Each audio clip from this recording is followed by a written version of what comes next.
그 어린아이들을 아멘. 할렐루야. 성령 충만하십시오. 말씀 충만하십시오. 참, 오늘 이 말씀은 너무나 부담스러운 말씀입니다. 그러나 오늘날 이 시대에는 참 필요한 말씀이다 라는 생각이 듭니다. 하나님께서 오늘 은혜 주시는 말씀으로 함께 말씀을 나누고자 합니다. 예수님께서 가버나움을 떠나 유대 지경과 요단강 건너편으로 가셨습니다. 거기서도 많은 사람들이 예수님께 모여들었지요. 예수님은 전례대로 그냥 하던 대로 그들을 가르쳤지요. 하나님의 나라를 가르쳤습니다. 이 하나님의 나라를 위해서 오셨기 때문에 그 일을 위하여 지금 예루살렘으로 가는 중입니다. 예루살렘으로 가면서 그냥 가지 않고 많은 사람들에게, 몰려드는 사람들에게 하나님의 나라를 가르치고 있습니다. 예수님은 항상 이 땅에 오신 목적대로 본인이 하실 일을 하고 있습니다. 예수님만 하실 일을 하는 게 아니라 바리새인들도 자기가 할 일을 하고 있죠. 바로 예수님을 넘어뜨리는 일입니다. 이번에는 예수님께 이혼에 대한 질문을 합니다. 그 질문의 의도가 어떻습니까? 정말 궁금해서 물어요? 아니면 시험하고자 묻습니까? 시험하려고 묻습니다. 어떻게든 함정에 빠뜨려서 예수님을 공경에 처하기 위하여 시험하려고 참 민감한 문제인 이혼에 대한 질문을 합니다. 당시 그 이혼에 대한 아주 사회적으로 아주 예민한 문제였습니다. 사람이, 이 말은 남편이 아내를 버리는 것이 옳습니까? 라고 질문합니다. 이 질문은 당시 정치적인 상황과 연관지어 볼 때 굉장히 예민한 문제입니다. 그 유대 지경, 그 요단강 건너편은 예수님 전에 누가 활동했던 곳이죠? 요단강에서 세례를 베풀었던 세례 요한이 활동했던 곳입니다. 여러분, 세례 요한이 어떻게 죽었지요? 무슨 이유로 죽었지요? 헤롯 안티파와 헤로디아의 결혼이 부당하다고, 그 결혼이 부당하다고 비난해가지고 목이 잘려 죽었잖아요. 그 결혼을 위하여 헤롯 안티파가 부당한 이혼을 합니다. 아내를 버리죠. 그리고 헤로디아도 남편을 버립니다. 이 남자와 결혼하면 더 성공할 수 있겠구나 하고 남편을 버리죠. 그래서 둘 다 부당한 이혼을 해가지고 서로 만나서 결혼한 사이예요.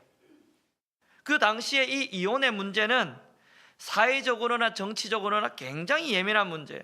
그런 배경이 있는 것이 오늘 말씀의 본문의 배경인데, 여기서 이 바리새인들이 물었다라는 것은 아주 예수님을 함정에 빠뜨려 가지고 예수님을 굉장히 사람들의 공격을 받기 위한 이런 시험인 것이죠. 율법에는 이혼을 금지하고 있습니다. 그런데 실제로는 많은 유대인들이 이혼을 하고 있습니다. 예수님이 이 문제에 대해서 언급하시면서 이 유대인들로부터 상당한 공격을 받을 그런 상황입니다. 만약에 이미 결혼한 거 어떻게 하겠느냐 하고 그 이혼을 인정하면 모세의 율법을 어기고 깨트리는 그런 일이 일어납니다.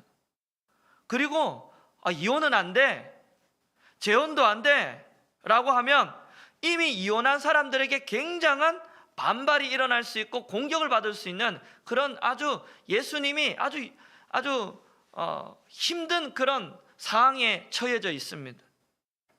예수님이요, 그 대답을 그냥 하지 않으시고 반문을 합니다.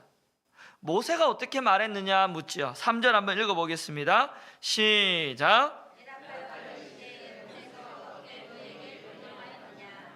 그러자 이 바리새인들이요, 신명기 말씀을 근거해서 이혼 증서를 주고 내버리기를 허락했다라고 이야기합니다. 4절 시작.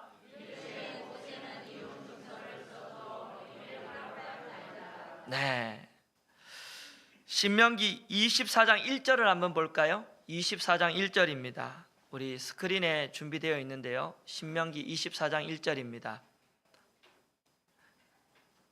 네, 읽어볼까요? 1절만 읽겠습니다. 시작. 사람이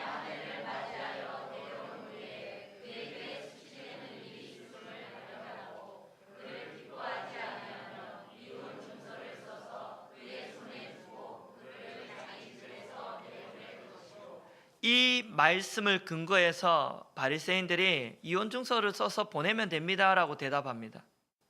오늘날에는 여성들이 사회 활동을 많이 하지만 당시는 그렇지 않습니다.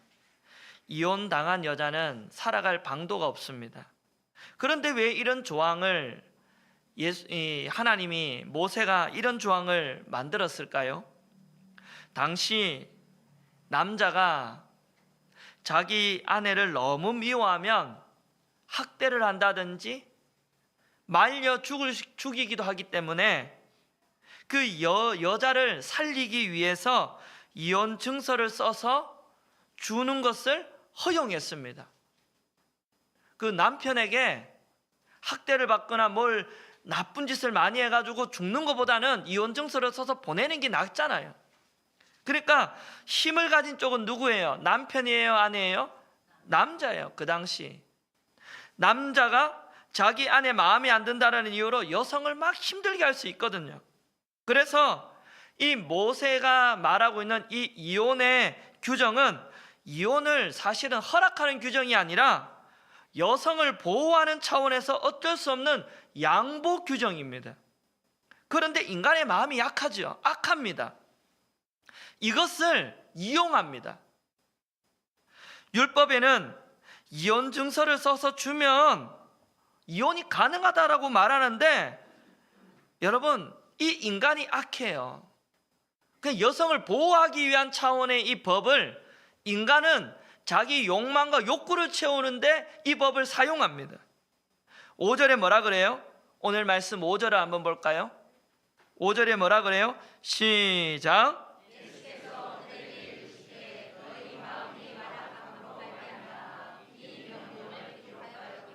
이 말이 뭐예요? 너희 마음이 완악함으로 말미암아 기록했다라는 거예요. 사람이 이렇게 나쁘지 않으면 신명기 말씀을 기록할 이유가 없다라는 뜻이에요. 다시 우리 신명기 말씀을 돌아가서 2절부터 4절 같이 읽어봅시다. 2절 시작. 3절 그를 미워하여 이혼 증서를 써서 그를 자기 집에서 또는 그 아내를 맞이한 둘째 남편이 죽었다 하자 그 여자는 이미 몸을 더럽혔은즉 그를 내보낸 전 남편이 그를 다시 아내로 맞이하지 말지니 이 일은 여호와 앞에 가증한 것이라. 너는 내 하나님 여호와께서 내게 기업으로 주시는 땅을 이혼 증서를 받은 여자는 집을 이제 나갈 수밖에 없습니다. 그 여자가 살아갈 방법은 다른 남자를 찾는 것인데 다행히 다른 남자를 만났습니다. 그런데 또 이혼을 당한다든지 남편이 죽으면 사별을 하면 홀몸이 됩니다. 그런 경우에 애초에 그 여자를 버린 남자는 그 아내를 다시 아내로 맞이하지 못하도록 합니다. 이게 규정으로 왜 필요할까요? 어떤 남자가 여자를 보냈는데 이혼당한 여자는 집 나가서 다른 남자를 만나가지고 그랬는데 남편이 죽는다든지 또 남편과 이혼을 한다든지 하면 다시 그 아내를 내 아내로 맞이하는 거 얼마든지 가능하지 않을까 하는데 성경이 뭐라고 해요? 그건 가증한 것이다. 하지 마라 그래요. 일단 이혼 증서를 써서 주면 물을 수 없다라는 거예요.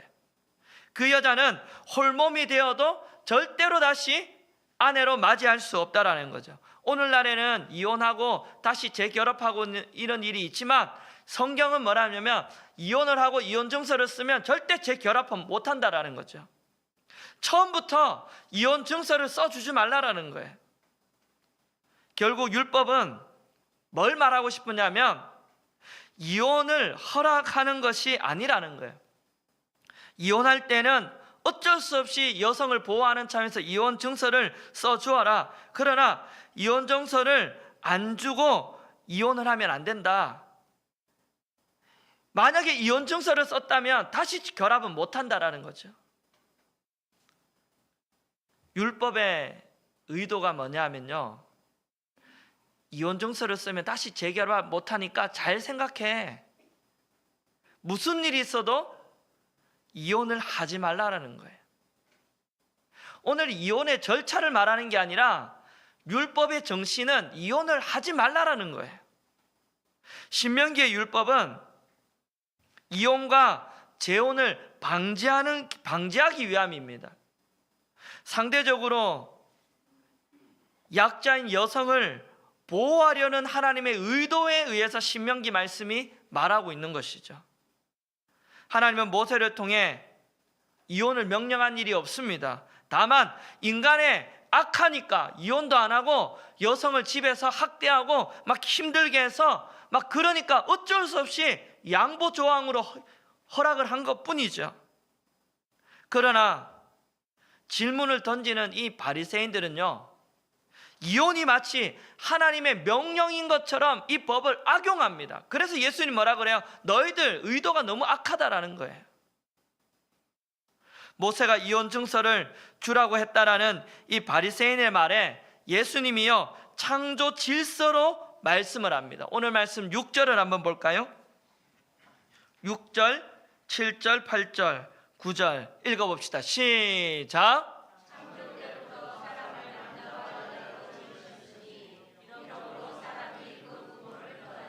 그 둘이 한 몸이 될지니라. 그런즉 이제 둘이 아니요 한 몸이니.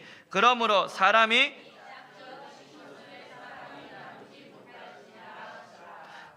뭐라 그래요? 하나님이 짝지어 주는 걸 누가 못 나눈다고요? 사람이 나누지 못한다. 바리새인들이 사람이 아내를 버리는 것이 옳은지 물었어요. 궁금해서 물은 게 아니에요. 예수님 넘어뜨리려고 시험하는 차원에서 물었어요. 그런데 그들한테 예수님이 옳으다 그르다 식으로 말하지 않았습니다. 그냥 하나님의 본래 뜻을 말했습니다. 하나님이 짝지어 주신 것을 사람이 나누지 못한다. 바리새인들이 알아들었을까요? 못 알아들었을까요? 못 알아들었어요. 알아들은 것 같지 않아요. 예수님의 말씀에 바리새인들의 반응이 오늘 말씀에 나오지 않지만 제자들의 반응이 나옵니다. 제자들이 집에 가서 이 일을 묻습니다. 제자들도 못 알아들었다는 말이에요. 제자들도 어떻게 알고 있었냐면 이혼 증서를 써주면 이혼이 가능하다고 알고 있었어요. 사실 이혼 증서를 써서 주고 이혼하는 것은 아주 고약한 발상입니다. 아니, 자기가 하고 싶은 대로 다 하면서 신앙의 정당성까지 부여하기 때문이에요. 아마 대부분 마음이 그럴 겁니다. 자기 뜻대로 다 해놓고는 율법에 그렇게 적혀져 있으니까 하나님 보시기에 옳다, 나는 틀렸지 않았다, 나는 잘못되지 않았다라는 말을 듣고 싶은 거예요. 율법이 그 남자들, 힘을 가진 남자들의 그 행위에 정당성을 부여하기 위한 수단이 된 셈입니다. 제자들이 다시 물을 때 예수님은 누구든지 그 아내를 버리고 다른 때 장가드는 자는 본처에게 간음하며 또 아내가 남편을 버리고 다른 데로 시집가면 간음을 행함이니라 라고 말했어요. 여러분, 오늘 역시나 이혼에 대한 설교니까 분위기가 쫙 가라앉을 거라고 생각을 했습니다. 이 설교를 왜 오늘 이렇게 해야 되는지. 결혼에 대한 문제, 이혼에 대한 문제, 그 당시나 오늘이나 굉장히 예민한 문제이죠. 목회자도 이 설교를 함부로 제대로 할 수 없습니다. 오늘날 교회 안에 이혼이 굉장히 심각하죠. 오늘날 성도들이 저에게도 물어요. 목사님, 이혼해도 되나요? 안 되나요?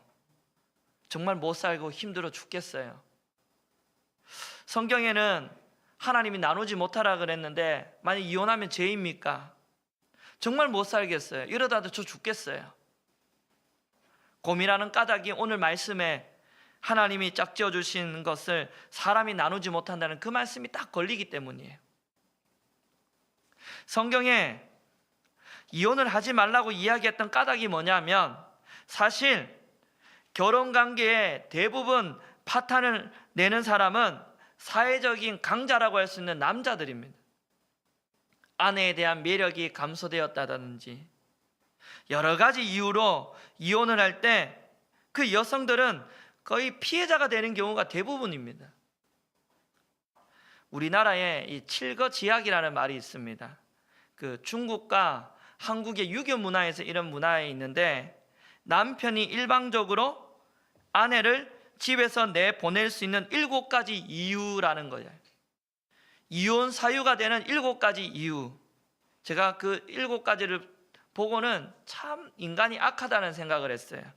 시부모 말에 순종하지 않는 거, 아들을 낳지 못하는 거, 질투하는 거, 나쁜 질병에 걸리는 거, 뭐 도둑질하는 거, 음행하는 거, 뭐 이렇게 있더라고요. 사실은 여러분 나쁜 질병에 걸리면 내보내야 돼요? 아니면 돌봐줘야 돼요? 인간이 너무 악해요. 가장 연약할 때 여성을 내보내도 된다는 칠거지약, 그 유교 문화에 이런 게 있는 거예요. 옛날 가부장적인 세력의 사회 속에서는 여성은 언제도 버리도 되는 그 상품처럼 취급했던 거죠. 성경이 이혼을 금하고 있는 것은 하나님의 선물로 맺어진 그 관계를 인간의 욕망이라든지 인간의 변덕에 따라서 함부로 이혼해서는 안 된다라는 거예요. 성경에 약자의 대명사가 누구지요? 고아와 가부와 나그네 아닙니까? 그들은 취약합니다. 이혼당한 여성들은 다른 남성들의 성적 착취의 대상이 될 수도 있고, 함부로 이혼한다라는 것은 여성을 위험에 빠뜨릴 수 있고 위험에 내던져질 수 있는 상황입니다. 그래서 성경은 어떻게든 이혼을 막으려고 했어요. 그래서 이혼을 함부로 할 수 없도록 딱 규정해 놓은 것이 성경의 정신입니다. 그러나 여러분 오늘날의 상황은 많이 달라요. 결혼을 잘 유지하는 것 너무 좋은 일이죠. 너무 축복된 일이죠. 그러나 배우자 가운데 어느 쪽 한편이 너무 지나치게 폭력적이라든지 정서적으로 뭔가를 학대한다든지 자녀를 양육하는 데 있어서 어려움이 있다든지 아무리 얘기를 해봐도 전혀 달라질 것이 없다라면, 그런 이유라면 하나님이 그 이혼을 죄라고 여기실까? 저는 여러분 아니라고 생각합니다. 이유는 하나님은 저와 여러분들이 행복하기를 원하시는 줄 믿습니다. 내가 행복하기 위해, 더 큰 행복을 추구하기 위해 배우자를 바꾸는 거, 이것은 바리새인과 똑같은 짓이니까 안 되죠, 당연히.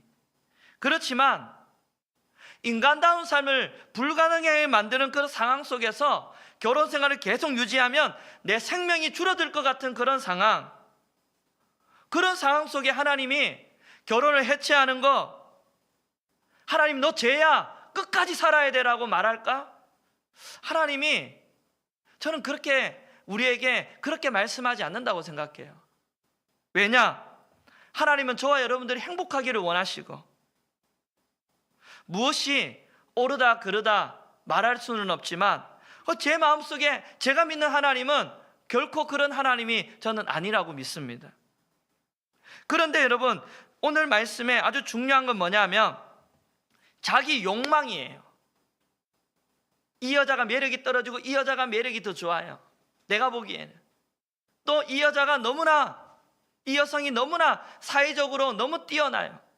그래서 욕망과 변덕에 의해서 자기가 하고 싶은 대로 정말 이 여자가 결혼하고 싶어가지고 이혼 증서를 써서 그러면 이혼이 가능하구나 하고 나의 마음을 율법에다가 정당화시키는 행위는 절대로 안 된다라는 거죠. 더 행복을 위하여 누군가를 버리는 것, 율법을 자기 욕망을 이루는 수단으로 돼버리는 것, 하나님이 절대로 안 된다라는 것이죠. 그런데 오늘 이것이 바리새인들의 신앙입니다. 율법을 자기 하고 싶은 대로 해석하고, 율법을 자기 욕망을 이루는 수단으로 해석하고, 자기 하고 싶은 대로 하는 거예요. 그래놓고는 율법에 그렇게 기록되어 있다고 하면서 자기의 신앙을 정당화하는 것, 하나님이 절대로 안 된다라는 것이죠. 그러면서 갑자기 여러분 13절부터 내용의 전환이 일어납니다. 어린아이와 하나님의 나라를 대해서 이야기를 하고 있습니다. 어떤 사람이 예수님께 만져주기를 바랍니다. 그 어린아이를 데리고 왔습니다. 그런데 제자들이 어떻게 했어요? 그 어린아이를 꾸짖었어요.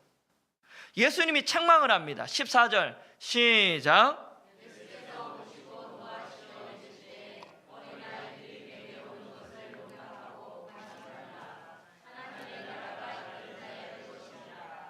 구장에 보면 십자가 부활을 가르쳤을 때 제자들이 엉뚱하게 누가 더 큰 자입니까? 서로 논쟁을 벌였잖아요. 그때 예수님이 뭐라 그랬죠? 첫째가 되고 싶으면 무사람의 끝이 되고 무사람을 섬기는 사람이 되어야 된다면서 어린아이 한 사람을 세워가지고 교훈을 했습니다. 어린아이 하나를 데려다가 그들 앞에 딱 세우고 안으시면서 누구든지 내 이름으로 이런 어린아이 하나를 영접하면 곧 나를 영접하는 것이라고 9장에 딱 이야기를 했어요. 그런데 오늘 10장에 어린아이 데리고 오는 것을 제자들이 꾸짖었다는 말은 9장에 말하고 있는 예수님의 말씀을 알아들었다, 못 알아들었다? 못 알아들었다라는 거죠. 여전히 그들은 대접받는 거 좋아하고 큰 사람 되는데 관심 있고, 이 어린아이는 하찮은 것이에요. 가치 없는 이 어린아이들 관심이 제자들은 없는 거죠. 데리고 오지 말라라는 거예요. 그런데 제자들에게 예수님 뭐라고 하시죠? 15절입니다. 시작.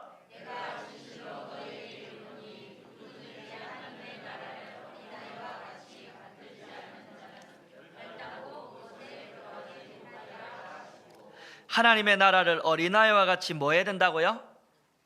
받든다. 받아들여야 뭘 받는다? 구원을 받는다. 그 받든다, 받아들인다라는 말이 receive라는 단어예요. 영어로 영접하다라고 번역했습니다. 영접한다는 말이 예수님을 내 마음에 받아들인다라는 뜻이에요. 하나님의 나라를 어린아이와 같이 영접하고 받아들이지 않으면 어디에 못 들어간다고요? 하나님 나라에 못 들어간다라는 거예요. 오늘 성경 말씀 보세요. 어린아이가 무엇을 했나요? 어린아이가 한 건 아무것도 없어요. 엄마 아빠 손에 이끌려 예수님께 왔어요. 그리고 한 가지 더 있습니다. 16절 시작.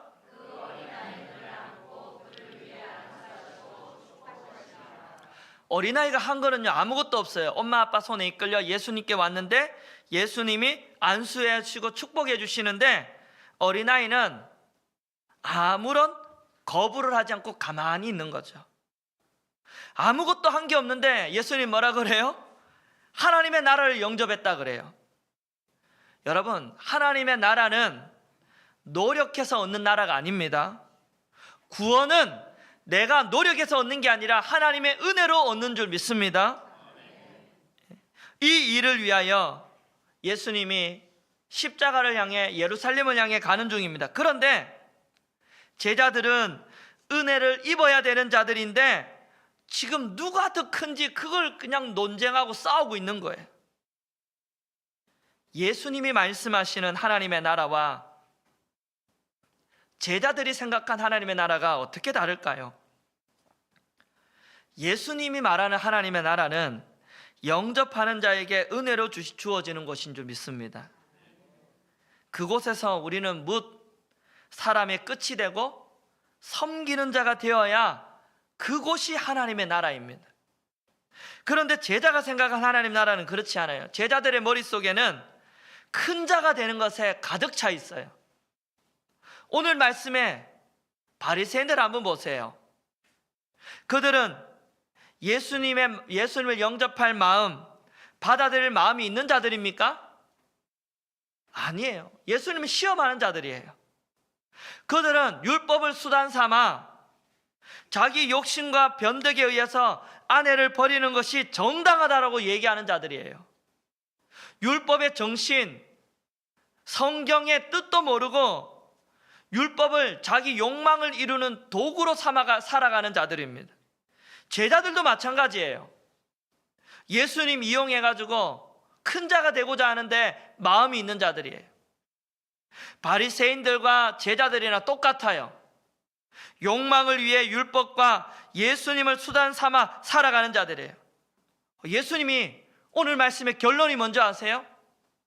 바리새인들이나 제자들인데 예수님 뭐라 그러죠? 너희들 하나님의 나라에 못 들어가.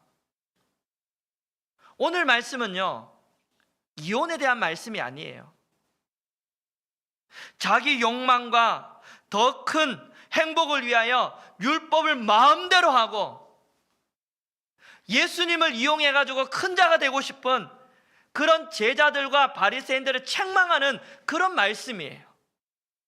높아지려는 마음, 율법을 수단 삼아 내 마음대로 하고 싶은 그 마음, 이건 하나님의 나라의 마음이 아니라는 거예요. 이런 자에게는 하나님의 나라가 주어진다고요? 안 주어진다고요. 오늘날 여러분, 복음이 가장 필요한 것은 세상이 아니라 교회 안에 복음이 필요하다는 말이 있습니다. 진짜 복음을 전해야 되고 진짜 복음을 믿어야 되는 것은 교회라는 거예요. 교회 안에 복음을 믿지 아니하고 예수를 이용하려는 자들이 있습니다. 교회 안에 자기의 행위를 정당화하기 위하여 율법을 이용하는 자들이 있습니다. 여러분 어떻습니까? 예수님을 이용해가지고 큰 자가 되는 게 여러분 신앙생활, 하나님 나라의 목적입니까? 예수 믿는 목적이 예수님을 어떻게든 이용해가지고 큰 자가 되는 게 하나님의 나라, 예수 믿는 목적입니까?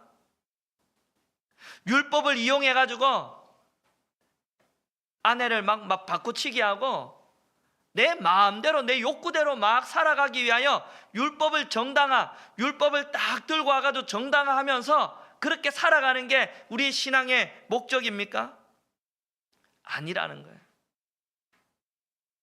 사랑하는 여러분, 내 욕구를 이루고 나의 목적을 이루기에 예수님을 이용하는 게 아니라 저는 저와 여러분들이 예수님을 더 사랑하는 자가 되기를 축원합니다.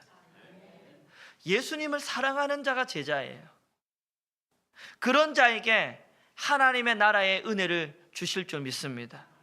하나님의 나라가 그런 자에게 주어지는 줄 믿습니다. 바라기는 예수님과 율법을 수단 삼아서 신앙생활하는 그 바리새인들과 이 제자들의 마음, 오늘 저와 여러분들, 우리는 바리새인과 제자들의 마음이 아닌지를 돌아보는 오늘 예배 시간이 되기를 축복합니다. 어린아이가 힘이 있어요, 없어요? 어린아이는 할 게 있어요, 없어요? 자기의 주장, 자기의 힘을 내세울 게 있어요, 없어요? 어린아이는 아무것도 없지만 하나님이 안수하고 은혜 내려주시니까 뭐가 임했어요? 구원이 임했어요. 하나님의 나라는 이렇게 은혜를 사모하고 주님을 더 사랑하고 주님을 더 바라보는 자에게 하나님의 나라가 임하는 줄 믿으시기 바랍니다. 그러나 바리새인들처럼 내 마음대로 해놓고는 율법에 이렇게 쓰여지지 않느냐 하면서 신앙을 정당화하는 사람들에게는 하나님의 나라가 임하지 않습니다. 제자들처럼 어떻게든 예수님 이용해가지고 내 한 자리 앉아야지 하고 너가 나보다 더 크냐 싸움하는 자들에게는 뭐가 없다고요? 하나님의 나라가 임하지 않고 하나님의 나라에 들어가지 않는다라는 거예요. 오늘 저와 여러분들, 오늘 이 자리에 예배하는 우리 모두에게도 이런 바리새인과 제자가 없는지를 우리가 돌아보셔야 될 줄 믿습니다. 여러분 마음은 어떻습니까? 예수를 이용하려고 나오셨습니까? 그렇다면 하나님의 나라가 임하지 않습니다. 저는 바라기는 우리 신복교회 한 사람 한 사람이 이 사순절을 지나고 있는 이때 예수 그리스도를 더 사랑하는 우리 모두가 될 수 있기를 축복합니다. 나를 위하여 십자가에 피 흘려 죽으신 그 주님을 더 사랑하는 저와 여러분 될 수 있기를 바랍니다. 그때 이곳에 하나님의 나라가 임할 줄 믿습니다. 여러분 마음이 하나님의 나라가 임할 것입니다. 그런 은혜가 오늘 저와 여러분